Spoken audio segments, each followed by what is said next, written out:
Okay, excellent. So I'm Brian from Behind the Indies, and I am talking tonight with Alexander Melchiorri, who is at Pandemonium Interactive making NUTZ. And if you've been awake at all on Twitter and Facebook and following indie dev games, you've probably already heard of it. But if you haven't, you're going to hear about it now. So, hi, Alex. How are you? I'm good, Brian. How you doing? I'm doing really well. Man, thanks so much for talking to me. I know you've got like a lot of stuff going on right now, so I really appreciate the time. Yeah, it's no trouble. I always like talking to people.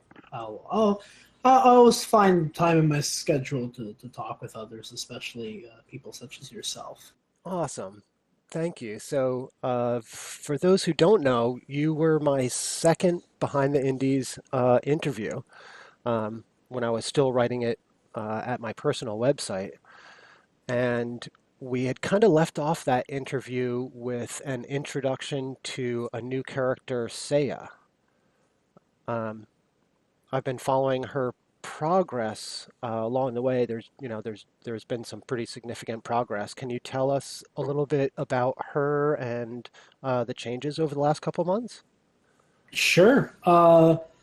So at the beginning of this year, we had a very big discussion about Saya and how we wanted to have her introduced into the game.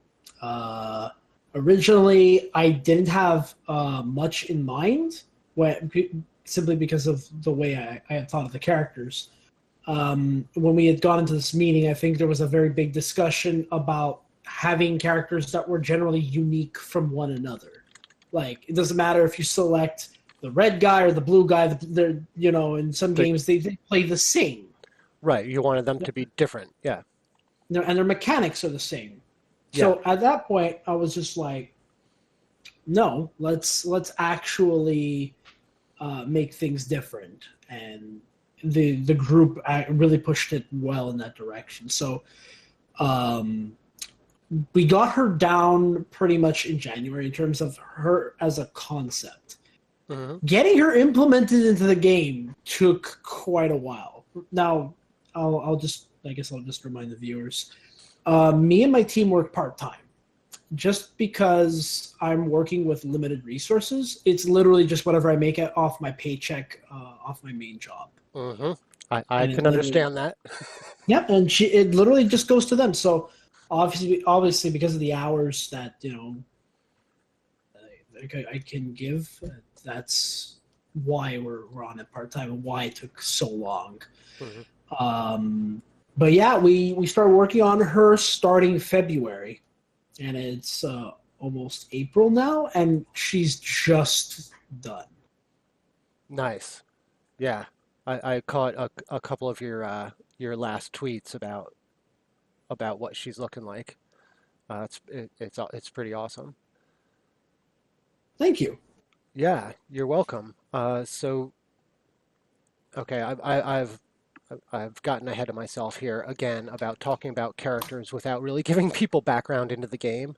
I kind of assume people are like staying up to date, but if they're not, um, can you just give us some background into the game itself? Sure. So NUTZ is a an action platform. Well, it's a non-linear action platformer, to be more specific. I didn't want to give it the true title of a Metroidvania, but it's also had some associations with that.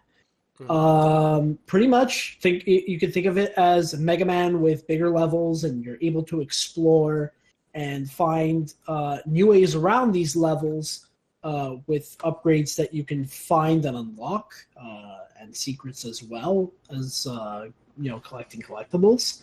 And the what you might not see in the first level is that characters will actually be able to travel different paths simply based on their unique abilities and the items they have. Yeah, it was a little hard to Ah, showcase that for a first level, but that is one of the end goals to kind of demonstrate.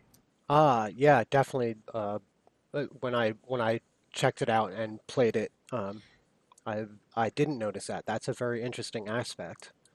It actually kind of leads me into my another question. You've talked about, like Mega Man as a inspiration, which is honestly one of my all-time favorite games.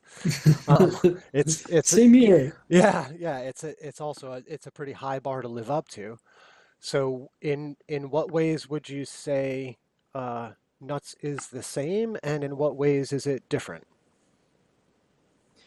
Um, so nuts. Okay, so they have some of the same general controls. In some cases, you have your left, right, you have your jump button, and it is focused on the action aspect of platformers. Hmm. How they differ though, Mega Man had some very tight gameplay. I mean, well, tight. It had some very restrictive gameplay, right? Yes. Because you Yeah. want to keep the experience contained. You want to keep it consistent and smooth. Yep. Uh, Plus, it was on the NES, and there were other limitations at that time in which that genre had derived from. Yeah. Now, because I'm on the PC, because of the new controllers and the new control schemes that have come out, since then, I have been able to deviate a lot from that. And one of the biggest things that I was really wanted to come through was the freedom of aiming and movement. So you don't have to, you know, completely line up your shots or, have these pitch perfect movements to hit enemies. Yeah, gotcha. Which was actually one of the most challenging things in Mega Man Yes. was was doing the jump at the right time so you could fire and get your bullet to hit just right. Yeah, exactly. And you had to worry about a bunch of other cheap things that happen to you, like cheap deaths or stuff like that. You always had to be on your guard. I mean, some Mega Man games were more of a culprit with that than others, but generally, yeah. Yeah, so you're touching on something which is pretty cool about Nuts is the freedom of movement and aiming. For those who haven't checked it out, you can move anywhere and point your gun anywhere, uh, which is pretty wild and definitely a little bit different for this style. How has that been in terms of working on the mechanics for that? It's actually been pretty cool. I've actually ended up in really enjoying that part, and we've even been able to build enemies that kind of respond to the player and still pose a threat, even with these uh, with these with the mechanic of free aiming. For example, and I recently ended up changing this enemy. The armor dinos are basically these. I don't know if you ever watched Star Wars, the droidekas that end up rolling along the floor and then shooting at you, but they're like invulnerable when Yeah. they're in a certain state. Yep. But so that's the type of enemy we got to introduce because of these mechanics. So the player has to respond differently to each enemy. Like you're not going to close in on one of the charger dinos, but you're going to handle him differently. You want to stay back.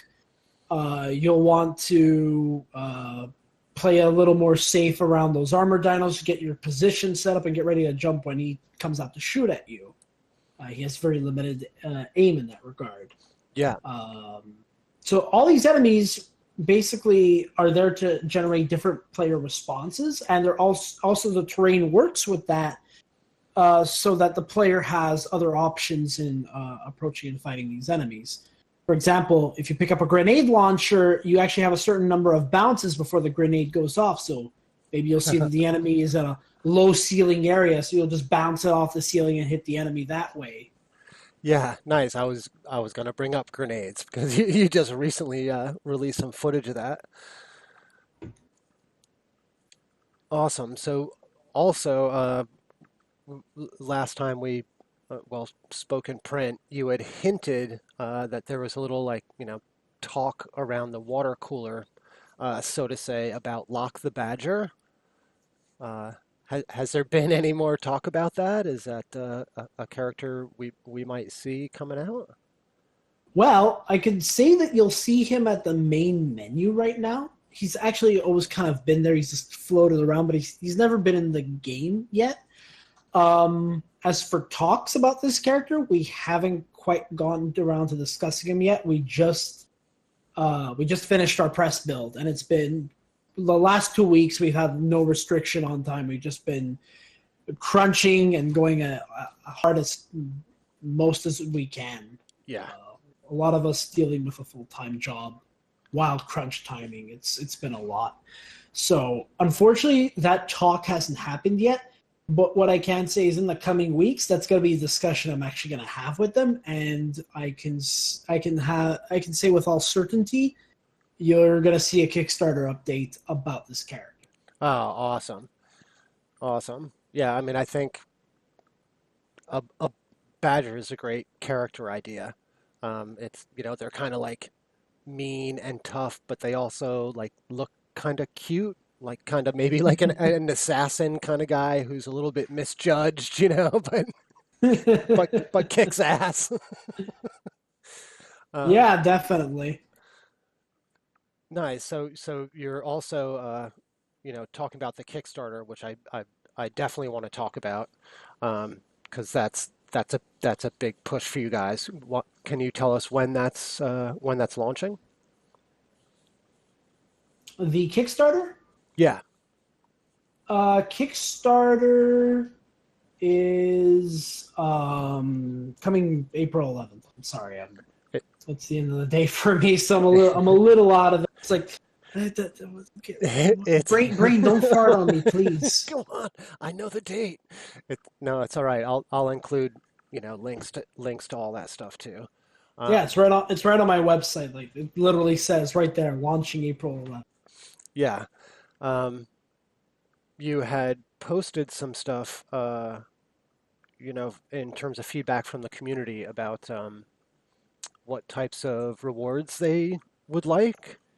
Can you give us any hints on, other than Locke the Badger, any other hints on what might be coming out for rewards for your Kickstarter? Sure. Just to clarify, Locke the Badger himself is not a reward. He's actually going to be part of the game. That I can definitely confirm. Like he's going to be a part of the game, whether rewards change or not. That part won't change. Oh, awesome. Yeah, no. So he's going to be coming out regardless, and that's why it's important we end up talking about him. Certainly before some point of the Kickstarter. However, we are still discussing some rewards. Nothing's been set in stone yet, but I can maybe give you a little bit of a little bit of what's been discussed or what I had in mind. That would be great. Yeah. So we're definitely thinking about, a digital copy of the game. There's actually going to be an early bird tier, so if you come early and you pick it up, it'll be less than if you pick it up at a later point in time. There's a limited number of slots, but you can pick it up that way.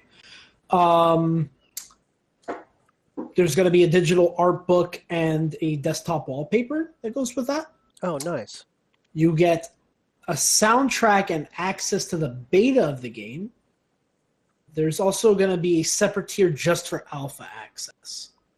Gotcha. So if you want to be there from right at the beginning and see all of the stuff that's happening, that's what the alpha is going to give you access to. You're going to see the actual building of this game from start to finish. Nice, yeah. Little like behind the scenes look. Yeah, those are the people who will be getting that. Awesome. Yeah. We've kind of introduced a bit of a split tier system. So after this range of these first rewards, it's then going to split out. We had a poster in mind. a T-shirt. By the way, all of this is going to be custom art. So all of what's going to be coming out for Kickstarter Rewards is custom art that you won't see right now. Gotcha. Like some concept stuff or Yeah, it's even a little more polished than concept art. uh-huh. Nice. So of that quality. We had beanies and caps that we were considering. We still haven't quite selected that one yet. It's gonna be a close one. I know I was supposed to have selected a while ago, but kind of still looking at that. There is a custom controller actually that we're gonna be getting for the game. Cool. Yep. It's going to have its own custom skin. It's going to be a NUTZ controller. Oh, nice. So That's a unique one, yeah. Yeah, that one I was personally very happy about. I really like that one. Afterwards, in terms of the higher tiers, there's some other stuff that we're considering. Like, people would be able to help design a consumable or an equipable item, with a significant effect on it. People can design their own NPCs. So let's say you always had a character that you want to see in the game. Well, you can now design one of those NPCs. You can even, beyond the NPCs, you can actually design a player character. You can, submit the mechanics for the player character, the artwork. You'll basically work with us and will basically create a playable character in the game that everyone can enjoy. Awesome. And of course, yeah. That's obviously upper tier contributions. Oh yeah. Yeah. Yeah, there's a significant amount of resources that goes into making characters, which leads me to my final one. You get to design a boss. Wow. Yeah. You get to design a boss for the game, and he will appear. That's pretty awesome. So I mean, you just kind of, touched on the amount of resources it takes and stuff. Let's say, I wanted to design a boss in terms of, time on your end. Can you tell us a little bit about that? Obviously, it's, the artwork, the modeling, working into the game. How much time are you talking about on your end for something like that? For something like that? All right. There's actually quite a significant amount of time that goes making these characters. Yeah. As I said, at the beginning of February, we started working on Saya, and we're just finishing her now, and it's almost the end of March. Yeah. There's a lot that goes into it. We basically had to we had to do all the artwork for her. We had to do all the animation work for her as well. We then had to tie those animations to character-specific code. Mm-hmm. We had to design her weapons, so that's code and animation again added on top of that. With the coding part, we also have to get her mechanics set up. We have to make sure those are working properly, and we got her behaving as we want. And then we end up play testing her, and we'll see, okay, this is good. Okay, this is not good. Okay, she breaks here. How do we fix her there? Oh, no, we just fixed that. Now we got to go back and fix this. Now we got to go back. And, yeah, so it's a significant draw on time. Yeah, I imagine it's a huge commitment. Oh, definitely. I mean, that's a pretty valuable reward, I guess, to offer up to the community. Yeah. Well, another thing I'll also explain why it also ended up taking longer is because during the month of February, it was also a bit into January, a bit of last December, we were redoing the entire AI system. But when we had redone the system, it also needed entirely new animations to play for these characters. We've been using Anima 2D, which is a tool provided by Unity. So rather than having sprite sheets of these characters and having to redesign every single one, we instead used this 2D bone structure. We were transferred away from Spriter, which we were using before, that caused us a lot of issues, and so we had to redo all of the animations for all the enemies. Ah, gotcha. No one was spared. Everything had to be redone. Gotcha. So like re well re or incorporating that into your existing structure. Yeah, exactly. And along with these animations, you also had the coding to go with it. So you always had this back and forth balance. Okay, we did this with the animation, but now we got to work on this part for the coding. Okay, that part of the coding's done, and now we make a new animation. Yep, gotcha. Yeah, it was a bit of a balancing act that we had to play. Yeah, so uh I'm well I have a bunch of questions to ask you, but Yeah, since we were talking about the Kickstarter, you're also on Bright Locker, which is kind of a free way that people can help support you. Um, can you tell us a little bit about that and how that works? yeah. So we ended up partnering with Bright Locker because we believed in their vision for the indie scene. They believe that developers will be able to work more directly with the players, and I really enjoyed that aspect. I like working for my people. Hmm. That's something I take pride in. I love interacting with the community, and I like getting involved with them. And I thought it was the perfect platform to do so on. And their platform offers a lot of nice tools to actually to help accomplish this goal, which I thought was super nice. They've been very supportive. They've been great to interact with. I really enjoy everyone there, especially Mr. Eric. He's been talking to me a lot. We got some really cool ideas going. Awesome. Yeah, there was going to be a character contest that we had in mind for them where players got to design their own character and submit it, and basically the winner would have gotten into the game. Hmm. However, things didn't pan out on the legal side on my end.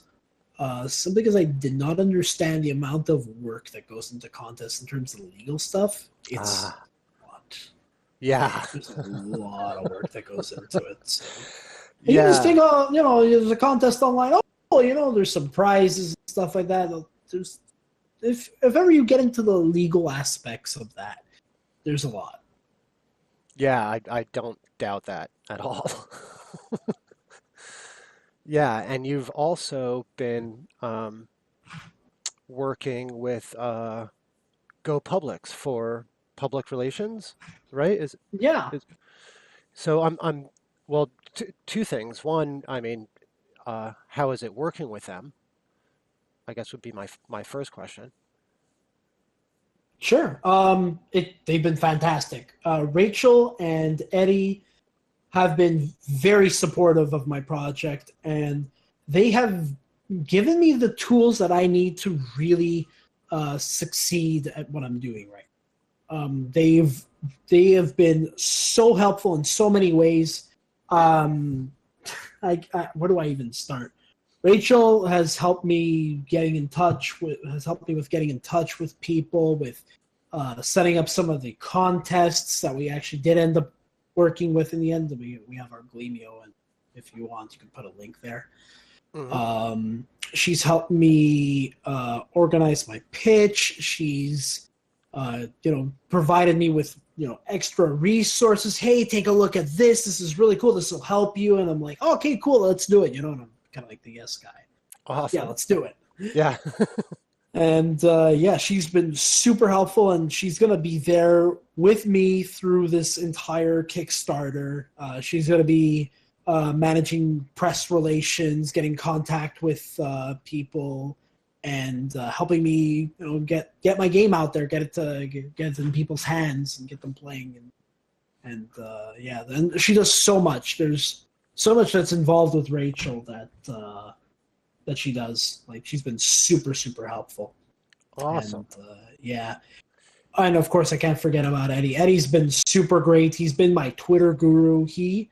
I just like, okay, I need some help, but I just need some help reaching out to people. And he's like, okay, no problem. I'm going to take care of it. And, together we kind of strategized and ended up building up all of this great community around our Twitter. I think we're sitting at what now?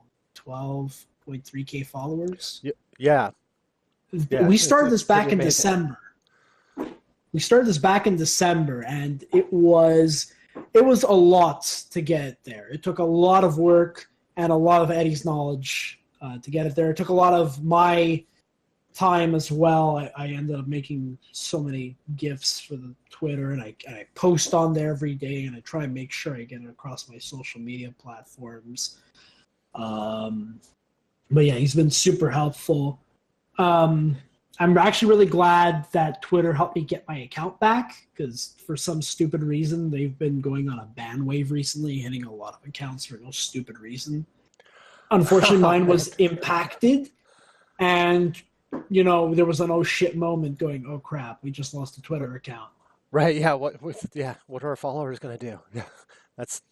Thankfully, the Thunderclap campaign was super successful. We have over 1 million reach of followers on that, and that'll be kind of getting posted on April 11th. So Yep, nice. See, now you just stole my next question. I was going to talk about Thunderclap, but you... So thankfully, even if we didn't manage to recover the account, the Thunderclap campaign was a success, and people were going to know about us on Twitter, whether our account was there or not. I was just going to be sad that I would have lost the connection to the following of fans that I had built. But again, thanks to some random luck at Twitter, I managed to end up reaching someone and got the account unbanned. Got it. Still trying to talk to someone there though, because no one talks to you. It's all bots and automated responses, which is bloody stupid, by the way, and terrible customer service. But don't let me get into that. No, don't even let me get into that. No, we'll change it. I'm curious. You like some other indie teams or indie developers haven't gone with a PR firm. Like they've kept it in-house and hired, let's say, like a social media manager or a marketing person. Was there a reason that you chose to take the PR somewhere else? Yes. So the thing is that I'm very new at the indie game scene. No one knows my name. Nobody knows who I am. I mean, I have my game, but I can't put it out there without some of the more... I felt I needed more expert knowledge on the subject. Mm-hmm. And sure, I could always have hired somebody in-house. Hey, go post stuff on Twitter, or stuff like that. But even then, that was still not going to be enough, and there's still a lot of work involved in contacting people. I mean, marketing especially in the indie game community, I know people this, but it is so important. So important, especially nowadays. The situation has completely changed from 2012. Especially if you're trying to get your game on Steam. Nowadays, it's very hard for your title to get noticed on there. Oh, yeah. Or to do well, or to be successful in. I came to that realization very early. I think it was back in 2015 that I kind of started to really think about it. And I was like, no, I'm not going to succeed. I'm not going to be able to succeed on my own. I'm going to need people with the knowledge, the know-how to get there. Yeah, well, I think that's a strong attribute to have, to like know where you're strong and to know where you're weak, and to pull in people that you need for your weak areas.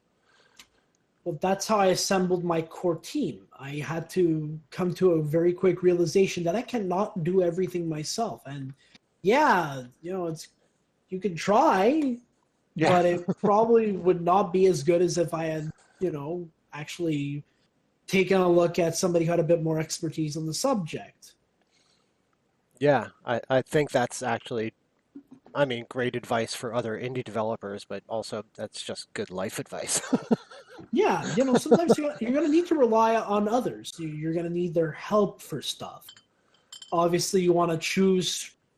You want to be careful with who you choose to work with, but you can't completely go at it alone unless you got a lot of spare time and you got, I don't know, a Yeah, smaller project on hand, or yeah, you or got to spend a 10 trust fund, years. and yeah, Oh my God, it's not going to be possible in this day and age, and not for a lot of people, right?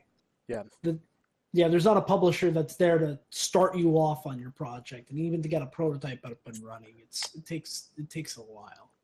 yeah. And actually, you bring up an interesting point in terms of publishers, is that I mean, we're living in this pretty amazing time where people can self-publish, and people can make indie games, and they have the tools available. I mean, it wasn't that long ago where if you were trying to make a game, you had to look for a publisher.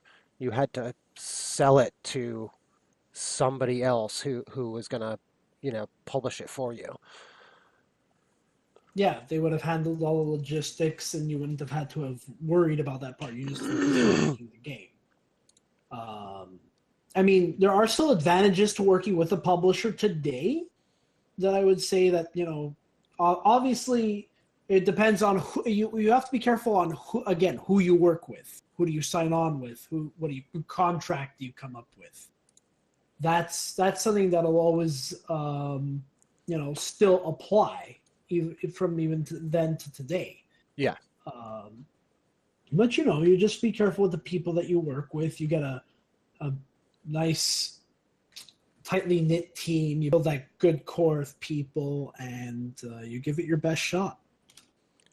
Yeah. And I mean, so far it seems like you're doing really well. I mean, just based on your Twitter your Twitter followers and kind of the momentum you have behind you in the community.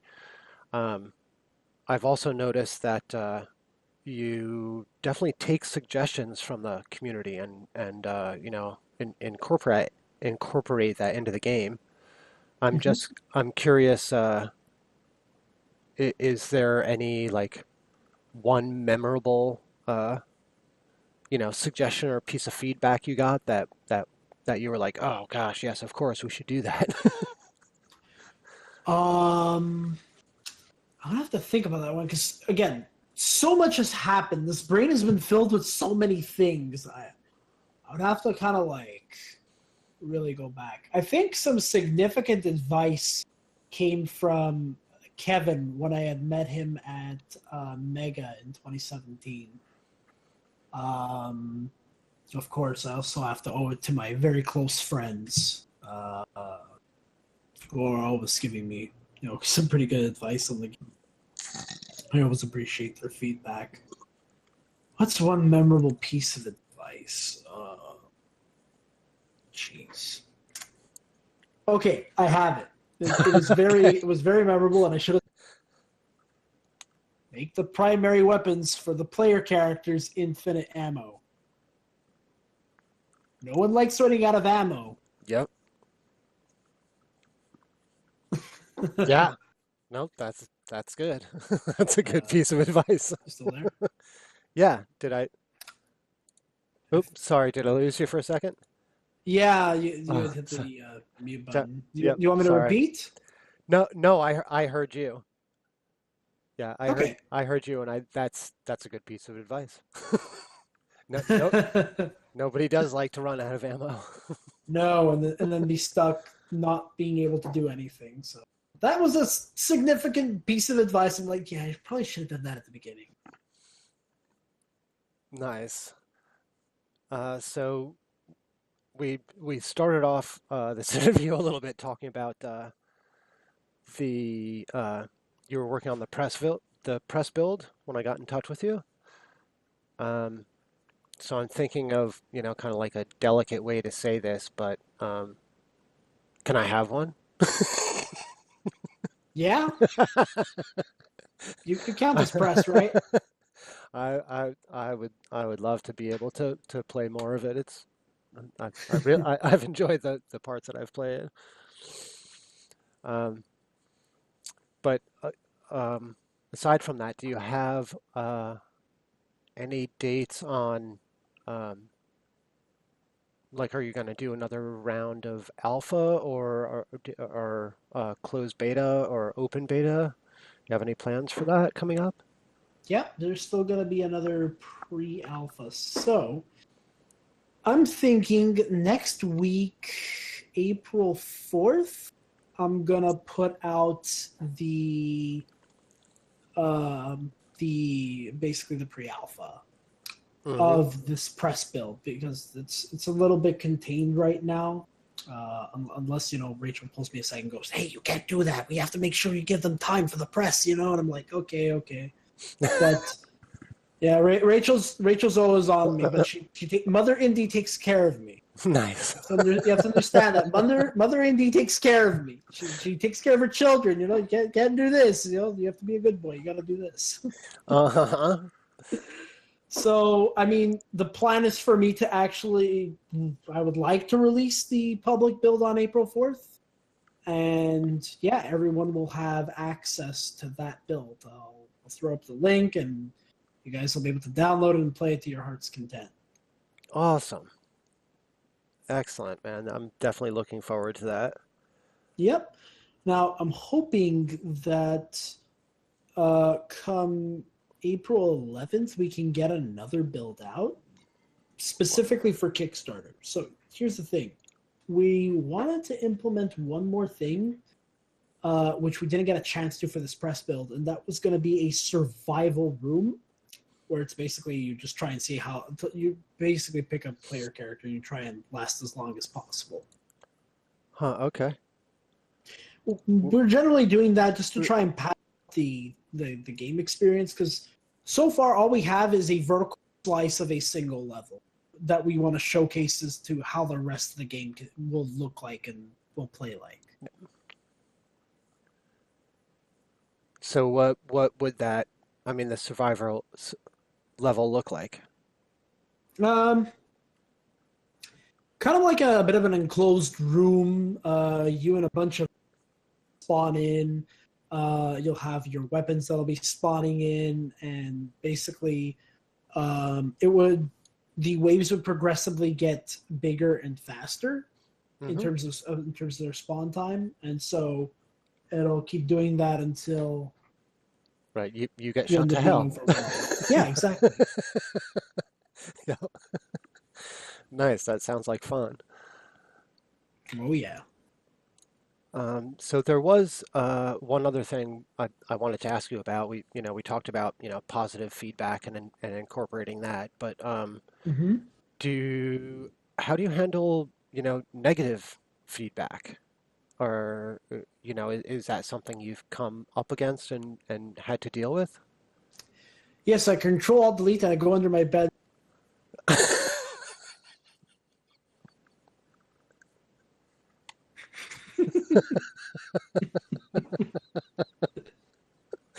Totally the correct way to handle it. Everybody's wrong. I'm Gotcha. How, now. how, how does a PR firm feel about that approach? They question my sanity, but in reality, no. That's not how you work as an indie developer. Obviously, not everyone is. People are gonna have their opinions to say about the game. Sometimes it's gonna be very constructive. Other times they're gonna tell you it's shit. Yeah. Okay, that's it's a part of life. There's not everyone's gonna like what you do, but the important part is to always extract from that the commentary or the negative feedback. Why was it bad? Why was there this negative experience? And you got to try and sometimes draw that information out. So you'll Hmm. converse with people, say, okay, can you please tell me why it was shit? I'd like to improve it. And then they'll say, oh, it was this reason, that reason, that reason. They'll say, okay, thank you very much. I'm going to take this information back to my team. We're going to look at this and we're going to see where we can make improvements. Hmm. And I've even in the past, like on Facebook, when I got some negativity, I would typically respond back to that person once I'd spoken to the team, say, "Hey, okay, we talked about it. We could definitely fix it this way. Expect this to be corrected in the future. Thank you for your feedback. Or if there's something that we're not going to alter, say somebody was making a commentary on the colors and contrast, or like sometimes it was too dark, and we spoke about that a lot with the team. It's like, no, that's counter to our vision. We're not going to change that, but maybe we'll find some other way we can make the enemy a little more apparent. And then I'll still mention that back to the players. I'll tell them when, okay, we considered your advice for this, we couldn't quite reach it because it would conflict with this.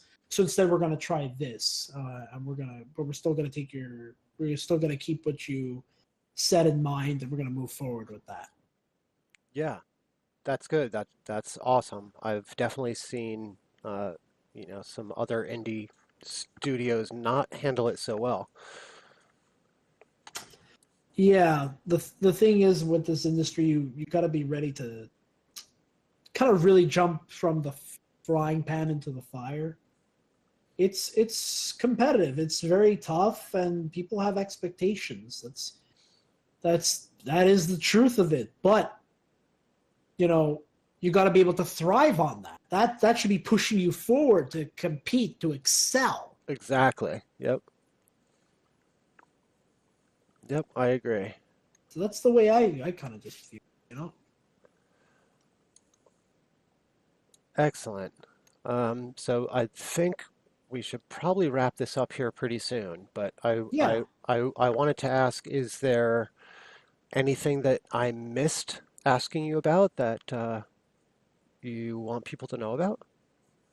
Um, no, I think you hit all of the main points. I mean, if anyone is ever has any questions, so feel free to, you know, Twitter, NUTZ game on Twitter. I even have my own personal Twitter profile on there, but I always try and keep things related to the game on the actual game page. So if you have any questions, feel free to ask us. If you want to send us an email, we have a contact email on our main website. You can feel free to contact us there. Basically any information you can find on us, the website is always the hub, and it'll direct you back to all of our social media. And that's where you can always, on Twitter, we're most active, but we try and keep up everywhere. Yeah, and for people who don't know, the main website is www.nutzgame.com, and the Twitter is at NUTZ_GAME. And Yep. it's a great way to keep in touch with you guys because you are very active on Twitter in terms of, keeping people up to date with what's going on and your progress and uh, every now and then some random weirdness, which is great. I do particularly enjoy that. Excellent. Well, Alex, it's been so awesome to catch up with you and hear your progress. We're going to be looking for the Kickstarter launch on April 11th, and I will post transcribe this and post links for everything as well. Oh, it's been great catching up with you. Let us know when you post it, and we're gonna tweet you out on our platform. Awesome. Fantastic. Thanks again, man. Hey, no problem.